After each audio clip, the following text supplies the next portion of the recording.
Halo semuanya, Assalamualaikum warahmatullahi wabarakatuh. Perkenalkan, nama saya Sofan Arsya Putra. Saya mahasiswa dari UIN Sunan Ampel Surabaya, Prodi Ilmu Falak dengan NIM 050206211036. Di video ini, saya akan menjelaskan sedikit tentang sejarah hukum perkawinan Indonesia.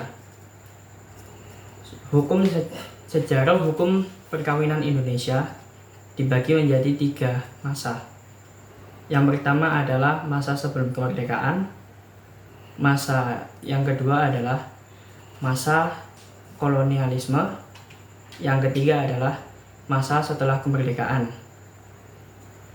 Masa sebelum kemerdekaan adalah masa yang mana waktu itu penjajah Belanda masih belum datang ke Indonesia.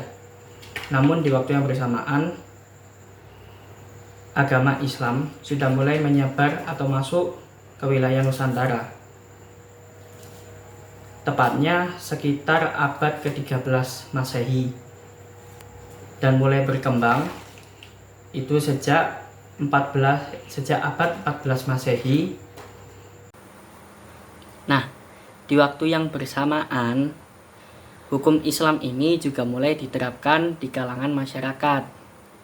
Masyarakat pribumi yang bukan beragama Islam pun mereka menerima dengan sukarela karena hukum Islam ini memiliki sifat yang liberal.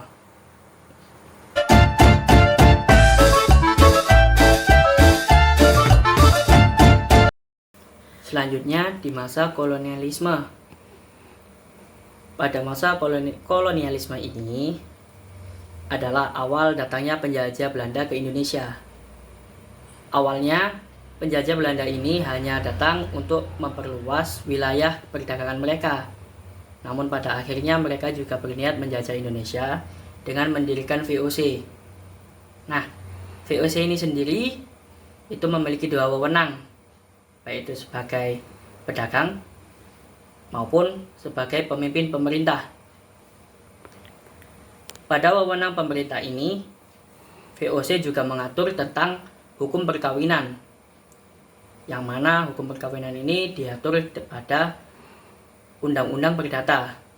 Nah, salah satu isinya itu adalah penduduk pribumi asli, hukum yang berlaku adalah hukum adat.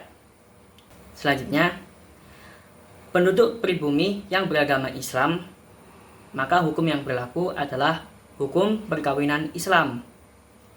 Sedangkan penduduk pribumi yang beragama Kristen, maka hukum yang berlaku adalah ordonansi hukum perkawinan Kristen. Untuk penduduk Eropa dan Cina, berlaku hukum perdata. Nah, yang terakhir, untuk perkawinan campuran, hukum yang berlaku adalah hukum perkawinan campuran atau GHR. Sebenarnya masa ini juga tidak jauh beda dari masa kolonial, karena pada awalnya Indonesia masih menggunakan hukum perdata yang ditinggali oleh VOC sendiri atau bekas penjajahan VOC. Nah, tapi karena banyak penduduk Indonesia yang tidak suka dengan hukum perdata ini, akhirnya pemerintah pun membuat undang-undang, yakni Undang-Undang Nomor 22 tahun 1964. Tapi dalam prakteknya sendiri masih banyak masyarakat Indonesia yang tidak suka dengan hasil undang-undang ini. Hingga pada masa Orde Baru, tepatnya tanggal 2 Januari tahun 1974, pemerintah Orde Baru waktu itu berhasil mengesahkan undang-undang yang mana undang-undang ini disahkan oleh Dewan Perwakilan Rakyat. Dan undang-undang ini pasti sudah kita kenal semua, yakni Undang-Undang Nomor 1 tahun 1974. Mungkin sekian dulu video yang saya buat ini. Kurang lebihnya terima kasih.